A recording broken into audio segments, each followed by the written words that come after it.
start with that, Anya, could you give us a little bit of context to like introduce us to the festival, sort of how you guys started, how long you've been around, and I guess like your goals and the type of stories that you look for. All right, thank you. Yeah, Linoleum Contemporary Animation and Media Art Festival was started like 11 years ago. I joined to a festival 5 years ago. I started to work as a curator of the children's and teenagers programming curator, and yeah, it's an annual festival. It happens once a year, and we do other special events during the year, some special screening and special it's like different other events like residency for teenagers, for veterans. That it happened like 6 months ago, I think, in Ukraine. So it's depend on do we have some money to do something else, or we just can do some screening. Yeah, thanks for our um, um, agency of the cinema in Ukraine. This year festival happened, and it was 5 days, and unfortunately I didn't was there, but I saw all those pictures.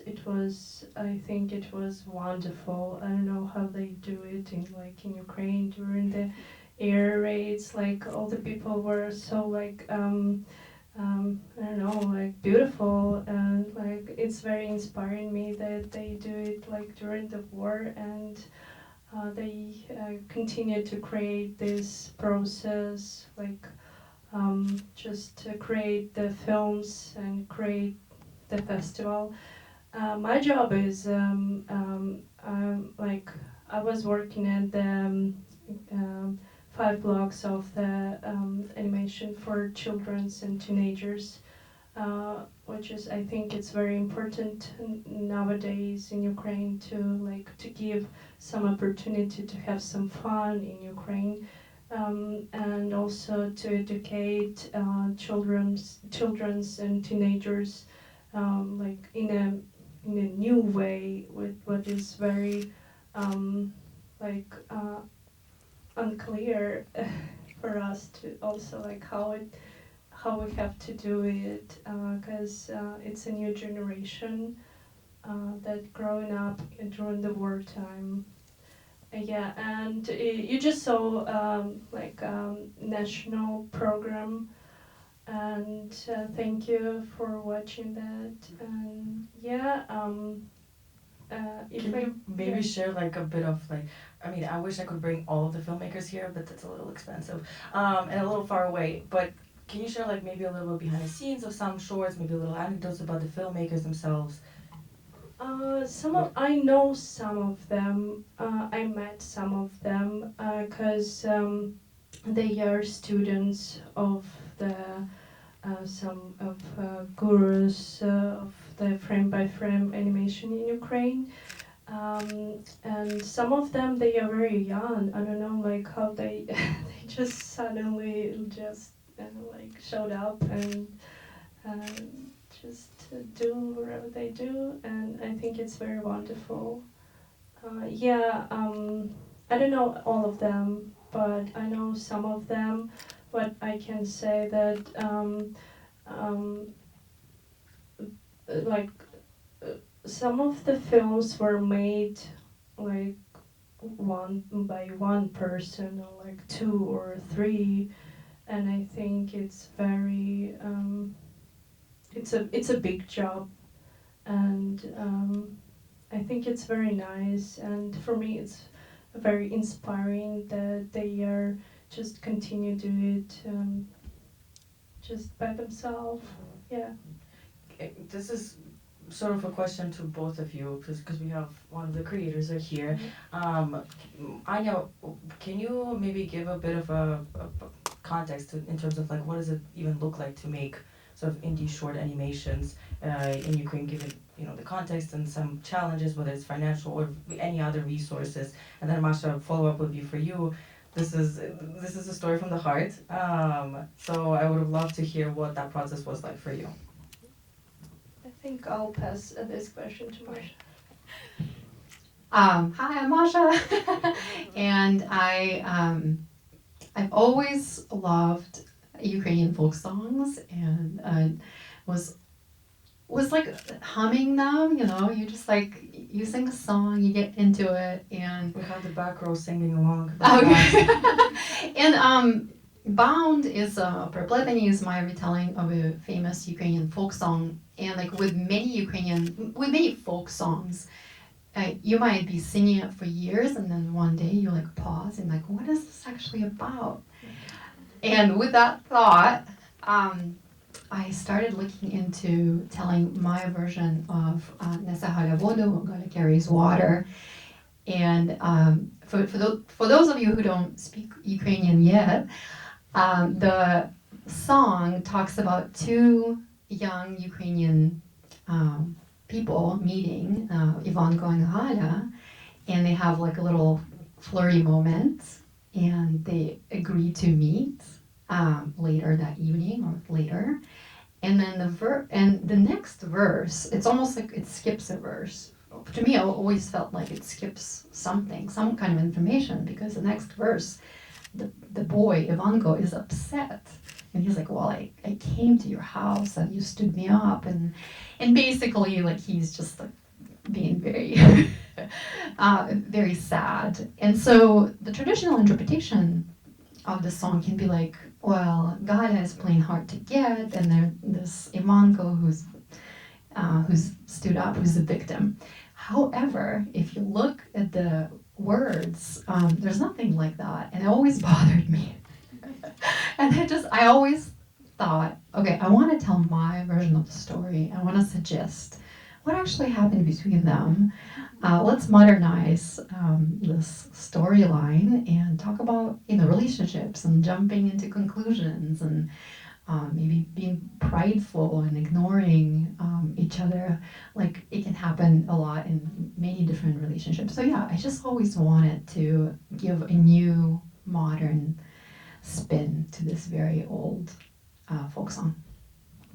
Before I start handing the microphone over there, can you talk about the process? It's all embroidery, but also the collaboration. We talked a little bit.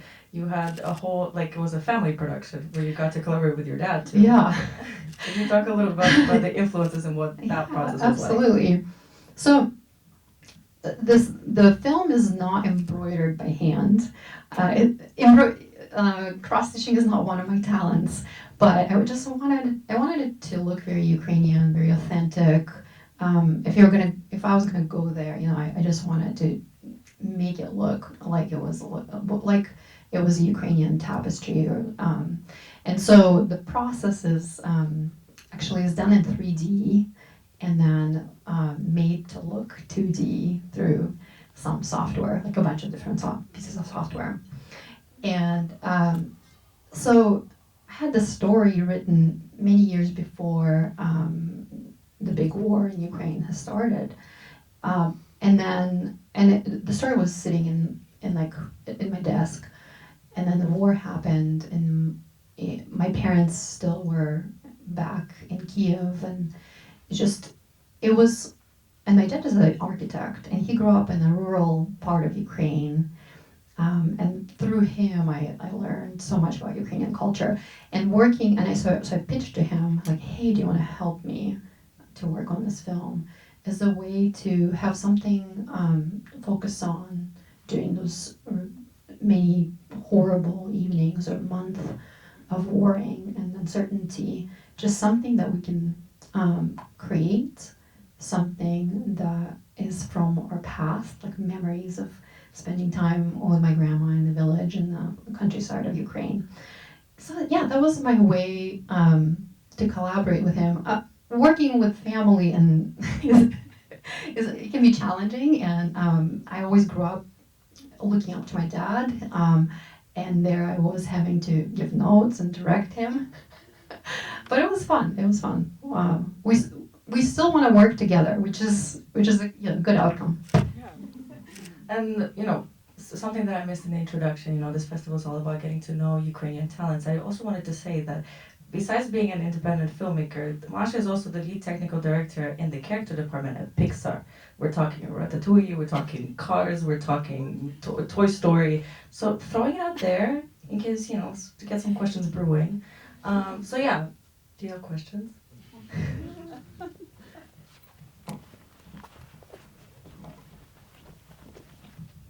Hey, thank you very much for sharing this. My name's Dara Chomyak. I'm with Razom. And since both of you are so you have much more exposure to what's being created around the world, and I'll pick up on the Pixar that Polina just mentioned. How do you explain what's being created in Ukraine now in terms of shorts and animated shorts? How does it compare to things being created in other parts of the world right now? I can say, because of my work, I'm like do screening of the so many short films, and because I'm still working do a curation work to another festival, and I can say that the western part of Europe, it has a very, very nice school, especially France, Netherlands, and it's very strong school of animation. We do have nice teachers in Ukraine, but not so many. Not so many. I don't know. It's not so many places where you can go and get this really high level quality of the education, like frame by frame and all this classic stuff. How you all to learn all these 12 principles of the animation and I can compare but I don't want to do it because it's a different circumstances, and it's very inspiring me that for example, I know how to do, because I was working at the animation studio, I know how to do everything, but I do nothing. But those people, they don't have, some of them, they don't have any education, but they just do because they want to do it. So I think it's very inspiring to me, because sometimes I'm looking at the story of the director and wow, they don't have any background. And one of the girl, the director, she just wanted to get to our festival. So, and she got the main award there. And she didn't have any experience before. So I think it's very important. So the education and schools are very important, but still, it's not a reason just to not do that. Yeah, I wanted to chime in, since we're amongst friends. Allow me to speak freely. I feel like I'm very inspired by what I've seen, and I feel like sometimes if you don't have a lot of money, or maybe not the most not the resources like a big company would have, you would think what I'm making is less, but that's not true. If anything, I'm inspired by the diverse styles and the voices of storytellers we have observed today, we've seen today, and I really hope that as they go into the world, they don't adopt, Pixar style, Disney style. They'll develop their own style and their own authentic stories, because there's people would want to see it. People want to learn about culture of Ukraine and about different cultures of the world, and we don't need to copy the big studios. And if anything, the current success of K-pop Demon Hunters has shown us, that there's interest for stories that maybe outside of the traditional animation of the West. Don't be shy. Okay, come on 1 second. I saw a hand over there first. Can you tell us a little bit more about the curation process and how you chose these specific films for this showing? Whether this was chosen specifically for this audience or for an international audience or for a Ukrainian audience, and kind of the differences between those and anything that might have impacted your decisions. Yeah, thank you for your question. I think everything is very important that you just mentioned, and for me, it's first of all, it's very technical process because you have a list of the films and you start to watch them. Sometimes it's like I don't know, 50 hours of watching or even more, and you have to complete, for example, 5 hours from them. So first you're watching and considering the like topics or like age ranges that you have to follow. For example, I was completing like different blocks for different ages, like starting like from 3 years until 18 years old teenagers. So it's very different, and sometimes we are in the frame of the topic, of course. So you just like playing this game, because yeah, for me it's like kind of game and about like going deep to the feeling or the meaning, what you put in it, and you just follow it. Yeah, it's a pretty fun job for me. Yeah, I love the curation, and I love to watch it on a like full screen. I enjoy it today because usually I'm just watching it on my laptop. It's a big difference. That's fact. So I watched all of this on my laptop too. Also, like, to give context to, so for example, like this collaboration we work, this was, but we specifically wanted to bring the Ukrainian programming with all Ukrainian creators, but also not to get into the nitty gritty of like getting rights and who wants to premiere here and who doesn't, but we're working on that to, up our festival so people want to premiere here. But we also like, Razom Cinema has been doing screenings for a while, so we kind of tend to know what audiences would be interested in and would love to see. So we do keep that in mind as we've programmed this in collaboration with Linoleum. I saw a question. Yes.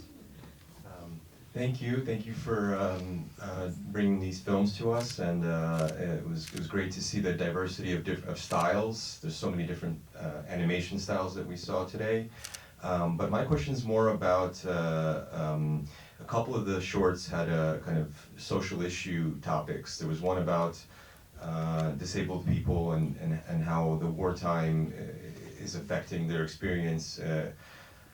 Evacuation, for example, becomes a legitimate concern for them. So my question is, like, animation as a medium for telling those stories. That's a very interesting and maybe even unexpected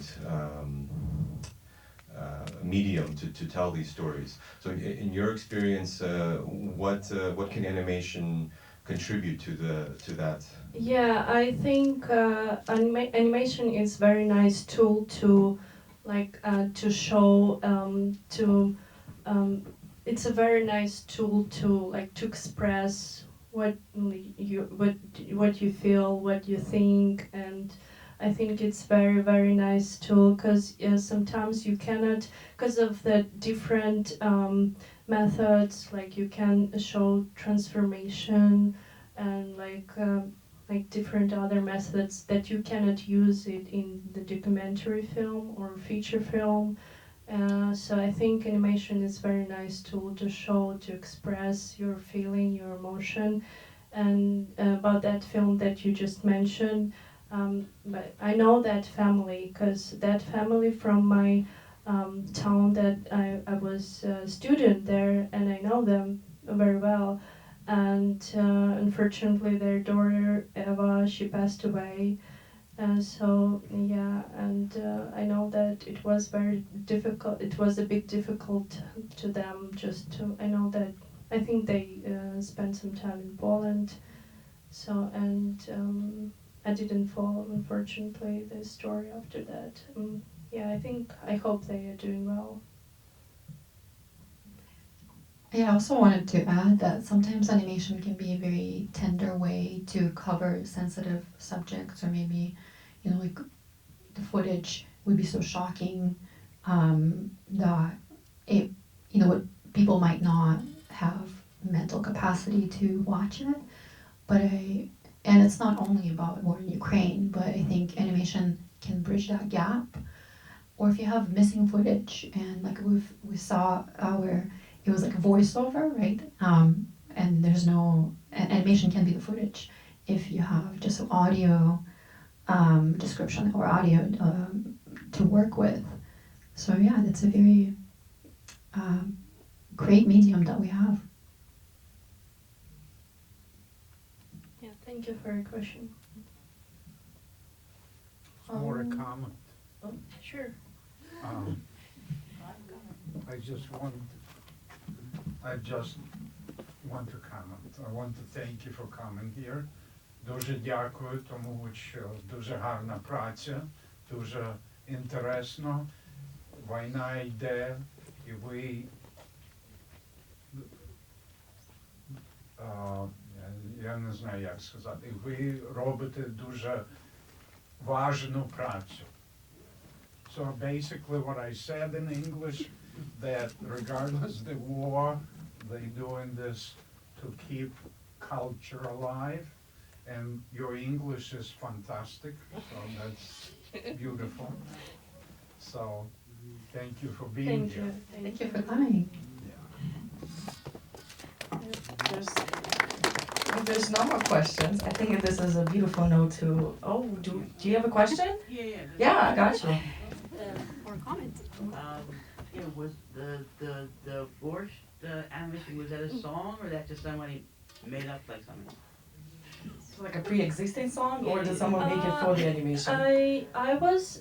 I did some research, and I think it was created special to this, but I'm not sure. I thought it was a wonderful movie to end this little screening on. Last chances. No? Great, because we have places to go, people to see tomorrow. Ladies and gentlemen, thank you so much for being here with us.